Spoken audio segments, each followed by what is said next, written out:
नमस्कार दोस्तों, आप सभी का स्वागत है एक नए बुक समरी में। तो आज के बुक समरी है माइंडसेट, जिसके राइटर हैं Carol Dweck. Carol Dweck Stanford university में साइकोलॉजी की प्रोफेसर हैं। वे अपने माइंडसेट साइकोलॉजिकल ट्रेंड के काम के लिए जानी जाती हैं। इस किताब में हम देखेंगे कि कामयाबी हासिल करने के लिए आपको किस तरह की सोच रखनी चाहिए। यह किताब हमें 2 अलग अलग माइंडसेट के बारे में भी बताती है और साथ ही हमें बताती है कि सफल लोगों के पास कौन सा माइंडसेट होता है। इस किताब से हम सफल होने के माइंडसेट के बारे में भी जानेंगे। तो आइए अब इस बुक समरी की शुरुआत करते हैं।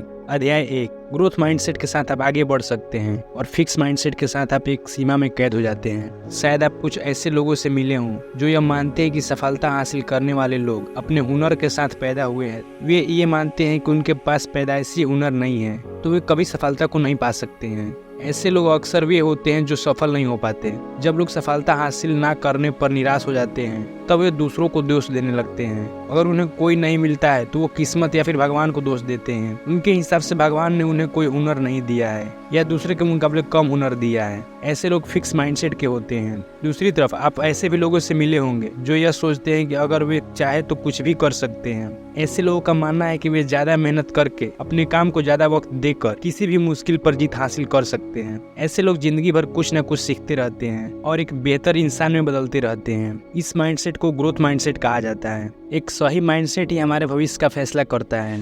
अगर हम सोचे कि यह काम हम कर लेंगे तो हम बिल्कुल सही सोच रहे हैं, और अगर हम यह सोचे कि यह काम हम नहीं कर पाएंगे तो भी हम बिल्कुल सही ही सोच रहे हैं। हमारा माइंडसेट यह फैसला करता है कि क्या हम समय के साथ खुद को बदल सकते हैं और आगे बढ़ सकते हैं या फिर नहीं। अगर आपको अपने हालात बदलने हैं तो आप अपने सबसे पहले माइंडसेट बदलिए। अध्याय 2, फिक्स माइंडसेट के लोग एक फिक्स सोच रखते हैं। फिक्स माइंडसेट के लोगों का मानना होता है कि टैलेंट किसी इंसान में पैदाइशी ही होता है। उनका मानना है कि अगर वे बचपन से खेलकूद में या फिर पढ़ने लिखने में तेज नहीं हैं तो उसकी सिर्फ एक ही वजह है कि वे उस काम के लिए नहीं बनाए गए हैं। किसी नई चीज को सीखने के बजाय वे हमेशा अपनी सीमाओं में ही रहने के बारे में सोचते रहते हैं और सिर्फ उसी काम पर ज्यादा ध्यान देते हैं जो वे पहले से कर रहे हैं। फिक्स माइंडसेट के लोगों का मानना होता है कि आदमी अपने आप को बदल नहीं सकता। उसके हिसाब से अगर आप बचपन से ही पढ़ने लिखने में कमजोर हैं तो आप चाहे कितनी भी कोशिश कर ले, आप जिंदगी भर ऐसे ही रहेंगे। क्योंकि ये लोग कुछ अलग करने की कोशिश नहीं करते, इसलिए ये गलती करने से बहुत डरते हैं। उनके हिसाब से अगर आप अपनी पूरी जिंदगी में एक भी गलती करते हैं तो आप हमेशा के लिए एक बेवकूफ़ इंसान माने जाएंगे। अगर उनसे कोई गलती भी हो जाए तो वे उसे छुपाने की कोशिश करते हैं जिससे कोई उनकी बुराई ना कर पाए। वे हमेशा अपने आप में और दूसरों में कमियां ढूंढते रहते हैं और सोचते हैं कि दूसरे भी उनके अंदर कमियां ही ढूंढ रहे होंगे। फिक्स माइंडसेट के लोग हमेशा दूसरों से अपनी परफॉर्मेंस के बारे में पूछते रहते हैं जिससे वे अपने ईगो को शांत करके यह सोच सके कि लोग उनके बारे में अच्छा सोचते हैं या फिर बुरा। फिक्स माइंडसेट के लोग जब भी किसी नए काम को शुरू करने की कोशिश करते हैं और उसे सही से नहीं कर पाते हैं तो वे सोचते हैं कि वे जिंदगी भर उस काम को नहीं कर पाएंगे और निराश होकर उस काम को छोड़ देते हैं। अपने नए काम को मेहनत और समय देने के बजाय वे अपने पहले दिन की प्रैक्टिस में ही गोल्ड मेडल जीतने के बारे में सोचते हैं, और अगर वे गोल्ड मेडल नहीं जीत पाए तो सोचने लगते हैं कि ये काम उनके लिए नहीं बना है। अध्याय 3, ग्रोथ माइंडसेट रखने वाले लोग मेहनत करके किसी भी काम में माहिर बन जाते हैं। कुछ लोग यह सोचते हैं कि अगर वे मेहनत करें, काम में एक बार फेल हो जाने के बाद फिर से कोशिश करें और बार बार प्रैक्टिस करें तो वे कुछ भी हासिल कर सकते हैं। ऐसे लोग सही मायने में एक स्टूडेंट होते हैं और ज़िंदगी भर एक स्टूडेंट की तरह ही रहते हैं। अगर आप एक महीने के लिए एक टीचर की नौकरी कर लें तो आपको एक क्लास में दोनों माइंडसेट के बच्चे मिलेंगे। अगर आप कोई नया सवाल पूछे तो कुछ बच्चे तुरंत उसका जवाब देने की कोशिश करेंगे, भले ही वे गलत जवाब दे रहे हों। वे फेल होने से नहीं डरते और हमेशा नए सवालों का जवाब देने की कोशिश करते हैं। दूसरी तरफ आपको कुछ ऐसे भी बच्चे मिलेंगे जो बस तभी हाथ उठाएंगे जब उन्हें सवाल का जवाब पूरी तरह से पता हो। ये बच्चे फिक्स माइंडसेट के होते हैं। ग्रोथ माइंडसेट के बच्चे किसी भी नए सवाल को एक चैलेंज की तरह देखते हैं। वे मानते हैं कि प्रैक्टिस से वे हर काम को कर सकते हैं। हमेशा अपने आप को बेहतर बनाने के लिए नए नए रास्ते खोजते रहते हैं और अपने अंदर कमियों को ढूंढते रहते हैं। पुराने तरीकों को छोड़कर नए तरीके खोजते रहते हैं और हर तरह से अपने आप को सुधारने की कोशिश करते हैं। जिन लोगों के पास ग्रोथ माइंडसेट होता है वे हमेशा परेशानियों का स्वागत करते हैं। अपने रिश्ते में वे अपने पार्टनर को सुधारने की कोशिश करते हैं। टीम में खेलते वक्त टीम के लिए ही खेलते हैं। अपने कर्मचारियों से समय समय पर राय लेते रहते हैं और अगर कोई उनकी बुराई करे तो वो बुरा ना मानकर उस बुराई पर विजय प्राप्त करते हैं और उसे सुधार करने की कोशिश करते हैं। और अगर कोई उनकी बुराई करे तो वो बुरा ना मानकर उस बुराई पर विचार करते हैं और उसे सुधारने की कोशिश करते हैं। अध्याय 4, फिक्स माइंडसेट के लोगों को हारना बिल्कुल पसंद नहीं है। फिक्स माइंडसेट के लोग यह सोचते हैं कि जो उन्हें बनना है वे बन चुके हैं और अब इससे बेहतर नहीं बन सकते। इसीलिए अगर उनसे कोई गलती होती है तो वे उसे सुधारने की बजाय उस पर पर्दा डालने की कोशिश करते हैं। वे हमेशा अपनी गलती के लिए दूसरों को दोष देते हैं और कभी खुद को बेहतर बनाने के बारे में नहीं सोचते। वे गलतियों से सीखने की कोशिश नहीं करते हैं। दूसरी तरफ ग्रोथ माइंडसेट वाले लोगों का मानना होता है कि उनकी नाकामयाबी के लिए सिर्फ वे ही जिम्मेवार हैं और अगर उन्हें कामयाब होना है तो उन्हें दूसरों में गलतियां या फिर कमियां निकालना छोड़कर खुद को बेहतर बनाने की कोशिश करनी होगी। वे हर बार अपनी गलतियों से सीखने की कोशिश करते रहते हैं और इस दौड़ में बेहतर बनते रहते हैं। ऐसे लोग अपनी ज़िंदगी में कामयाबी हासिल करते हैं। अगर वे हार जाएं तो वे बेईमानी नहीं करते, ना ही अपनी गलती पर पर्दा डालने की कोशिश करते हैं। इतिहास का हर सफल व्यक्ति ग्रोथ माइंडसेट का था। कामयाबी एक रात में भी हासिल नहीं की जा सकती। जैसे जैसे आप खुद में बदलाव और सुधार करते रहेंगे, यह धीरे धीरे आपके पास आती रहेगी और एक दिन जब आप पूरी तरह से इसके काबिल हो जाएंगे तब यह आपके साथ हमेशा के लिए रहने लगेगी। अध्याय 5, फिक्स माइंडसेट के लोग अच्छी और बुरी किस्मत पर विश्वास करते हैं और ग्रोथ माइंडसेट के लोग अपनी किस्मत खुद लिखते हैं। फिक्स माइंडसेट के लोगों को किसी भी मुश्किल हालात का सामना करने में हमेशा परेशानी होती है। जब वे किसी दूसरे को अपने हालात में फंसे रहने के बाद उससे निकलता हुआ देखते हैं तो वे सोचते हैं कि उसकी किस्मत में निकलना लिखा था, इसलिए वह निकल रहा है।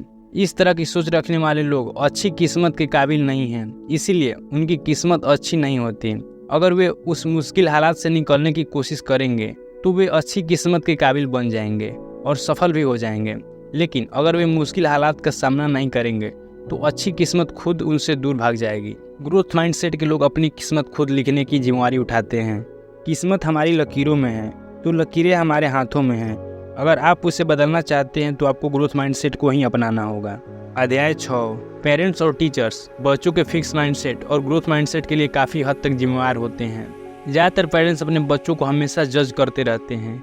इसके बजाय कि उन्हें सीखने के लिए आगे बढ़ाएं, वे उनसे साफ साफ कह देते हैं कि यह गलत है या फिर यह तुमने ठीक नहीं किया। जब पेरेंट्स अपने बच्चे से इस तरह के शब्द कहते हैं तब उनका बच्चा हमेशा सही करने की कोशिश करने लगता है।